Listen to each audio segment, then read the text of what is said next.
Hello students, my name is Atisha Jhajek. I am a lecturer of Government Polytechnic College, Dungarpur. आज हम theory of machine M 204 का unit number 7 vibration का second part पढ़ रहे हैं। आज हम पढ़ेंगे फ्री और नेचुरल वाइब्रेशन। लास्ट क्लास में हमने वाइब्रेशन का introduction, what are the causes of vibration, their effects and methods of reducing them, ये सब हमने लास्ट क्लास में स्टडी किया था। आज हम पढ़ेंगे फ्री और नेचुरल वाइब्रेशन। फ्री और नेचुरल वाइब्रेशन पढ़ने से पहले मैं आपको समझाना चाहती हूँ कि वाइब्रेशन होता क्या है। जब इलास्टिक बॉडीज जैसे स्प्रिंग, बीम्स, शाफ्ट, इन पर जब एक्सटर्नल फोर्स का यूज किया जाता है तो ये अपनी इक्विलिब्रियम पोजीशन से डिस्प्लेस्ड हो जाते हैं और ये एक्सटर्नल फोर्सों से फ्री होने के बाद वाइब्रेटरी मोशन करने लगते हैं। इसका कारण ये है कि जब एक्सटर्नल फोर्स के कारण जो बॉडीज हैं वो डिस्प्लेस होती हैं तो जो बॉडीज हैं उनमें इलास्टिक या फिर स्ट्रेन एनर्जी के रूप में फोर्सेस आ जाते हैं। एक्सटर्नल फोर्सों से मुक्त होने पे ये आंतरिक बल, ठीक है, ये पिंड को अपनी मूल अवस्था में, ठीक है, इसके ओरिजिनल पोजीशन में लाने की कोशिश करते हैं। जब बॉडी फिर से इक्विलिब्रियम पोजीशन पर आ जाती हैं तो बॉडी में उपस्थित सारे प्रत्यास्थ अर्थात सारी जो एनर्जी है वो काइनेटिक एनर्जी में कन्वर्ट हो जाती है, जिसके कारण जो बॉडी है वो अपोजिट डायरेक्शन में मूव करना स्टार्ट कर देती है। तो सारी काइनेटिक एनर्जी वापस स्ट्रेन एनर्जी में कन्वर्ट हो जाती है और फिर वापस वो अपनी इक्विलिब्रियम पोजीशन पर आ जाता है। तो इस तरह से जो वाइब्रेटरी मोशन है उसमें ये जो आइडेंटिटी है ये दोहराई जाती है और पिंड जो है वो वाइब्रेट करना स्टार्ट कर देता है।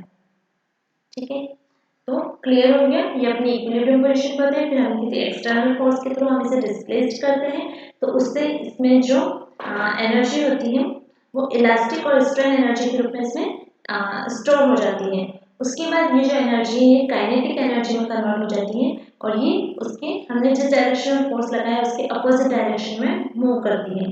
फिर वापस वो अपनी ओरिजिनल पोजीशन पे आती है, फिर उसके बाद वापस वो डिस्प्लेस होती रहती है। ठीक है, इस तरह से ऑसिलेट करते करते लास्ट में वो अपनी बैलेंस्ड इक्विलिब्रियम पोजीशन पे आ जाती है। ठीक है, तो जब इस तरह से टू एंड फ्रो मोशन कर रही होती है तो उसको कहते हैं वाइब्रेशन। ठीक है,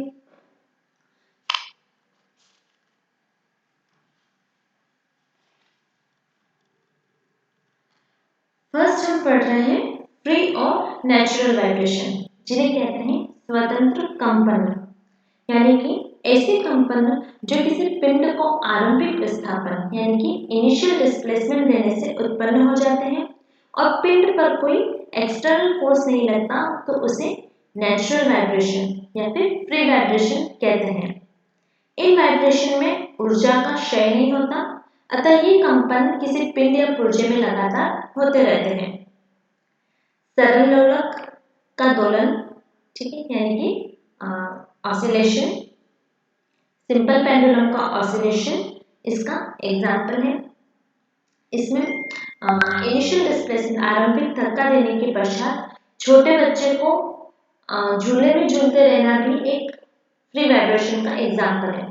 जो हम झूला झूलते हैं उसमें हम क्या करते हैं, पहले एक फोर्स दे देते हैं, उसके बाद फिर वो झूला अपने आप झूलता रहता है। तो ये जो हो रहा है ये भी वाइब्रेशन का एग्जाम्पल है। ठीक है, फ्री वाइब्रेशन जो है वो 3 टाइप्स के हैं, लॉन्जिट्यूडिनल वाइब्रेशन, ट्रांसवर्स वाइब्रेशन और टॉर्शनल वाइब्रेशन। फर्स्ट हम पढ़ रहे हैं लॉन्जिट्यूडिनल वाइब्रेशन, ठीक है, जिसे कहते हैं अनुदैर्ध्य कंपन। स्प्रिंग द्रव्यमान निकाय के लिए स्वतंत्र अनुदैर्ध्य कंपनों की मुक्त आवृत्ति, ठीक है, यानी कि natural frequency of free longitudinal vibration for spring mass system. Okay, तो आपको इस डायग्राम में स्प्रिंग मास सिस्टम दिखाया गया है। ठीक है, इसमें आप देखिए इसमें ये अभी अपनी बैलेंस्ड पोजीशन में है। ठीक है, यहाँ पर इसे फिक्स कर दिया गया है और इसे स्प्रिंग से यहाँ अटैच कर दिया है। उसके बाद ये जो वेट है यहाँ पे ये बैलेंस्ड पोजीशन में, ठीक है। इस स्प्रिंग की जो स्टिफनेस है, ठीक है, जिसे कहते हैं दुर्लंघ्यता, वो है के, स्टिफनेस जो कि है के, ठीक है। इस पर जो ये द्रव्यमान है इसका मास है स्मॉल m, ठीक है। और जो स्प्रिंग का जो डिस्प्लेसमेंट है वो है डेल एस टी, ठीक है। तो इस पे फोर्सेस कौन कौन से काम कर रहे हैं? एक तो due to its weight upon downwards जो कि mg, और इस स्प्रिंग की वजह से इसके अपोजिट डायरेक्शन में जो फोर्स लग रहा है वो है k into del S t, ठीक है। Force equals to k into del S t है इसका डिस्प्लेसमेंट, ठीक है। तो जब ये बैलेंस पोजीशन पे इक्विलिब्रियम में है तब क्या होता है, द्रव्यमान के द्वारा ऊर्ध्वाधर नीचे की दिशा में भार इज इक्वल्स टू ऊर्ध्वाधर ऊपर की ओर स्प्रिंग बल, यानी कि mg is equals to k into del S t, ठीक है। अभी इक्विलिब्रियम पोजीशन में ये दोनों बराबर है, ठीक है। कुछ टाइम बाद हम क्या करते हैं, हम इसे डाउनवर्ड पुल करते हैं, ठीक है। इस मास को हमने नीचे की तरफ पुल किया, x जितना हमने इसे पुल किया, ठीक है, x अमाउंट में हमने इसे पुल किया, ठीक है। तो इस टाइम में क्या होता है, इसको जब हमने नीचे की तरफ पुल किया तो क्या हो रहा है, इसके अब अंदर जो डिस्प्लेसमेंट है वो कितना हो गया, del S T plus x, ठीक है। तो डाउनवर्ड जो फोर्स लग रहा है वो है mg, और इसके अपोजिट डायरेक्शन में ड्यू टू इट्स स्प्रिंग जो फोर्स लग रहा है वो है k into del S T plus x, ठीक है। ये जो x जो डिस्प्लेसमेंट है वो भी यहाँ इसमें ऐड हो गया, ठीक है। और जब हम इसे नीचे की तरफ मूव कर रहे हैं तो इसमें एक्सेलरेशन डेवलप हो गया, एक्सेलरेशन डेवलप हो गया। तो ये जो फोर्स लग रहा है वो कितना लग रहा है, फोर्स कितना होता है, force is equals to mass into acceleration, ठीक है। तो मास फॉर m और एक्सेलरेशन को हमने लिखा है d2x by dt2, त्वरण, ठीक है। त्वरण को लिखा है d2x डिवाइड बाय dt2। तो जो फोर्स है ये इक्वल हो गया mg minus k del S T plus x के, ठीक है।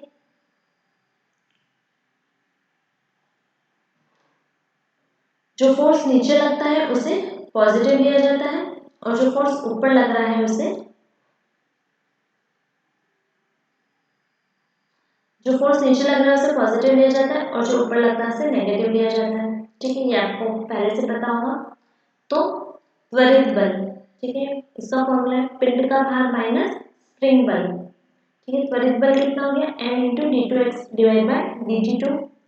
पिंड का भार है mg, और स्प्रिंग बल कितना है, minus k del S T plus x, ठीक है। इसको हमने इक्वेशन रूप में लिख दिया।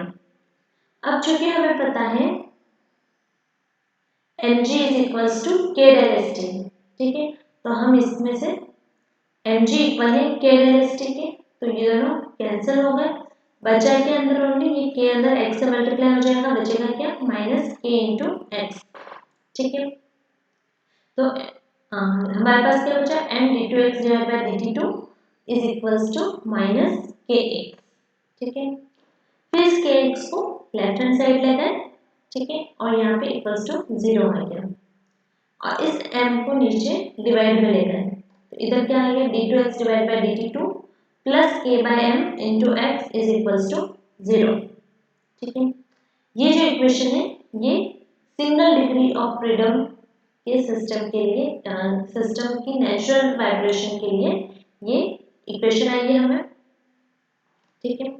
अब हम क्या करेंगे, ये हमारे पास इक्वेशन है d2x divide by dt2 plus k by m into x is equals to 0, ठीक है। ये डिफरेंशियल इक्वेशन है। अब हम इस k बाय m को रिप्लेस कर रहे हैं ओमेगा n स्क्वायर से, ठीक है। तो k बाय m की जगह लिख दिया ओमेगा n स्क्वायर, ठीक है। ओमेगा n रिप्रेजेंट करें इसके नेचुरल फ्रीक्वेंसी को, ठीक है। तो omega n square is equals to k by m, तो omega n is equals to root of k by m हो जाएगा, ठीक है। यहाँ ओमेगा n क्या है, निकाय का कोणीय वेग है, तो कोणीय वेग की परिभाषा से ओमेगा का क्या फॉर्मूला होता है 2 पाई एफ एन। ठीक है, एफ एन क्या है स्वतंत्र कंपन आवृत्ति। ठीक है, यानी नेचुरल फ्रीक्वेंसी। ठीक है, तो एफ एन इक्वल्स टू हो जाएगा ओमेगा एन डिवाइड बाय 2 पाई। ठीक है, और ओमेगा एन की वैल्यू है रूट ऑफ के बाय एम। ओमेगा एन को हम लिख देंगे रूट ऑफ के बाय एम डिवाइड बाय 1/2 पाई। ठीक है, इंटू 1/2 पाई। तो ये हमारे पास फ्रीक्वेंसी नेचुरल फ्रीक्वेंसी का फॉर्मूला आ गया। ठीक है, अब हम क्या कर रहे हैं, जो ओमेगा एन ये फॉर्मूला आ गया। ठीक है, नेचुरल फ्रीक्वेंसी का। फिर हमें पता है omega n is equal to होता है रूट के बाय एम। हम इन दोनों साइड्स को जी से मल्टीप्लाई और डिवाइड कर देते हैं। ठीक है, के को जी से मल्टीप्लाई करा, एन को भी जी से मल्टीप्लाई किया। ठीक है, तो दोनों वैसे भी कैंसिल हो जाएंगे। ठीक है, तो हमने जी से इसको मल्टीप्लाई और डिवाइड किया। ठीक है, उससे क्या होता है, हम जानते हैं m g is equal to है के डेल एस टी। ठीक है, तो m g divide by k is equal to del S t. तो हम क्या करेंगे एम जी और इस के को नीचे डिवाइड में ले लेंगे, तो एम जी डिवाइड बाई के क्या हो जाएगा डेल एस टी। यहाँ पे एम जी बाई के की जगह लिख दिया यहाँ पे डेल एस टी। ठीक है, तो omega n is equals to root of g divide by root of del S t. अब हम यहाँ पे जी की वैल्यू रखेंगे। जी क्या है ग्रेविटेशनल फोर्स। ठीक है, उसकी वैल्यू है 9.8। ठीक है, सॉरी जी ग्रेविटेशनल एक्सेलरेशन। ठीक है, तो जिसकी वैल्यू है 9.8 मीटर पर सेकंड स्क्वायर। तो 9.8 root of 9.8 divide by root of del S t. ठीक है, जब हम इस रूट ऑफ 9.8 को सॉल्व करेंगे तो हमारे पास आता है, और ओमेगा एन को रिप्लेस कर दिया है 2 पाई एफ एन से। ठीक है, तो एफ एन फाइंड कर रहे हैं हम, तो एफ एन के लिए क्या करेंगे रूट ऑफ 9.8 डिवाइड बाय 2 पाई। यहाँ पे रूट नहीं है। ठीक है, सॉरी गलत मिस्टेक हो गई, यहाँ पे ये रूट नहीं है। यहाँ पे root of 9.8 divide by 2 pi multiplied by 1 by root of del S t. तो जब हम इसको सॉल्व करेंगे तो यहाँ पे हमारे पास नेचुरल फ्रीक्वेंसी का फॉर्मूला आ जाएगा। ठीक है, जो कि है 0.4982 divide by root of del S t. ठीक है, तो इस फॉर्मूला से हम किसी स्प्रिंग मास सिस्टम के नेचुरल वाइब्रेशन की फ्रीक्वेंसी फाइंड कर सकते हैं। सेकंड है transverse vibration, natural frequency of transverse vibration for horizontal beam mass system. ठीक है, जब हम इस तरह की हॉरिजॉन्टल बीम लेते हैं, ठीक है, तो उस टाइम इसके वाइब्रेशन का क्या फॉर्मूला है, नेचुरल वाइब्रेशन का क्या फॉर्मूला है। ठीक है, तो ये आपको डायग्राम में बीम अरेंजमेंट दिख रहा है। ठीक है, इसमें हम क्या कर रहे हैं, यहाँ पे जो द्रव्यमान है, यहाँ पे इसकी द्रव्यमान रखना है m। ठीक है, due to its weight m, इस पे जो फोर्स लग रहा है डाउनवर्ड वो है एम जी। ठीक है, तो अब हम क्या कर रहे हैं, अभी यहाँ पे नेचुरली वाइब्रेट कर रहा है। ठीक है, इसका एक सिरा फिक्स है और दूसरा सिरा इसका खुला हुआ है। ठीक है, जिस पर कि ये मास रख दिया गया है। ठीक है, इसमें भी हम मान रहे हैं जो बीम है इसकी जो स्टिफनेस है वो है स्मॉल के। ठीक है, अब अगर ये यहाँ से इसको थोड़ा सा हमने यहाँ पे इतना सा डिस्प्लेस किया। ठीक है, कितना del S T plus x दूरी तक इसको डिस्प्लेस किया। ठीक है, तो ये भी सेम जो हमने लॉन्गिट्यूडनल वाइब्रेशन पढ़ा था सेम डेरिवेशन इसका है।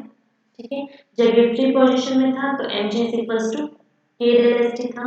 इसको जब हमने डिस्प्लेस किया तो ये हो गया M D two x divide by D two is equals to M G minus K del S T plus x. ठीक है, इसका डेरिवेशन बिल्कुल सेम लॉन्जिट्यूडनल वाइब्रेशन के जैसा ही है पूरा। ठीक है, ये आप देख सकते हैं पूरा derivation as it is same है। ठीक है, और इसके लिए भी जो एफ एन की जो वैल्यू आती है वो 0.4982 divide by root of del S t आती है। ठीक है, तो लॉन्गिट्यूडनल वाइब्रेशन और ट्रांसवर्स वाइब्रेशन की नेचुरल फ्रीक्वेंसी का फॉर्मूला है f n equals to 0.4982 divide by root of del S t. ठीक है, थर्ड हम पढ़ रहे हैं natural frequency of free torsion vibration. ठीक है, यहाँ पे आपको डायग्राम में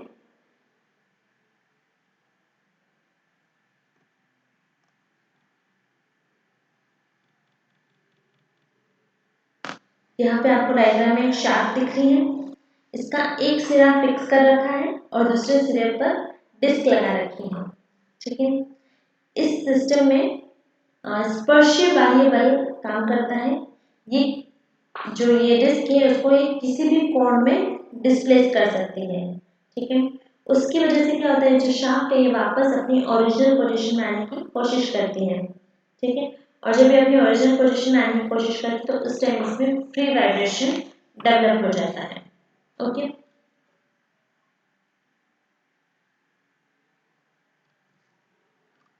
यहाँ पे हम m ले रहे हैं जो कि डिस्क का मास है, द्रव्यमान। थीटा है किसी क्षण शाफ्ट का संतुलन स्थिति से कोणीय विस्थापन। हम इसमें कितना एंगुलर डिस्प्लेसमेंट ले रहे हैं वो है थीटा। आई है चक्ति का जड़त्व आघूर्ण। ठीक है, यानी कि इसका inertia.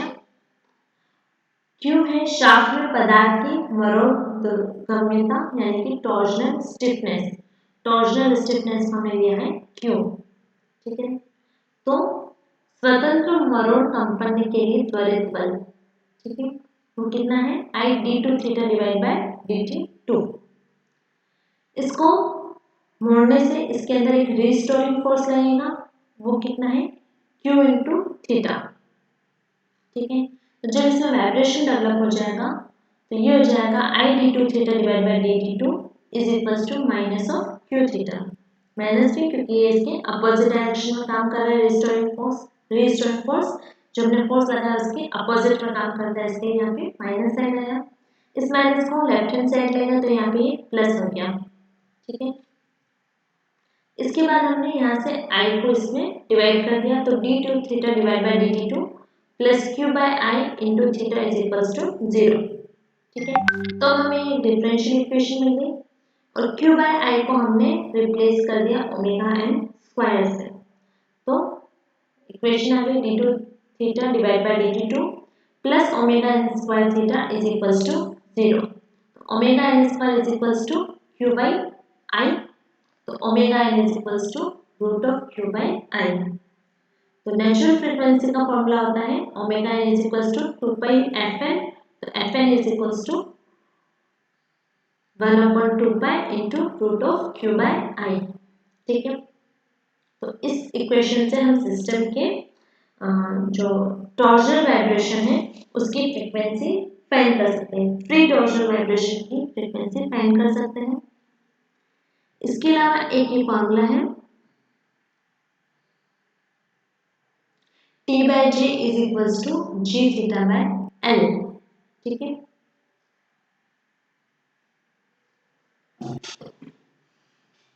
T by J is equals to G theta divide by L। T है इसका आरोपित बल युग्म आघूर्ण। ठीक है, यानी कि टॉर्जनल मोमेंट। J है इसका ध्रुवीय जड़त्व आघूर्ण। ठीक है, G है इसका दृढ़ता मापांक। L है इस शाफ्ट की लंबाई। तो हमने क्या करा, इस थीटा को नीचे ले लिया और J को इधर ले लिया, तो ये हो गया T by theta is equals to g j by L। और हमें पता है T इज इक्वल्स टू होता है क्यू थीटा। ठीक है, T इक्वल्स टू होता है क्यू थीटा, तो T by theta is equals to Q, तो Q इक्वल्स टू हो गया जी जे बाय L। ठीक है, तो Q equals to g j by L है। G की वैल्यू आपको दे रखी होगी क्वेश्चन में। J होता है, J का फॉर्मूला होता है पाई डी फोर डिवाइड बाय 32।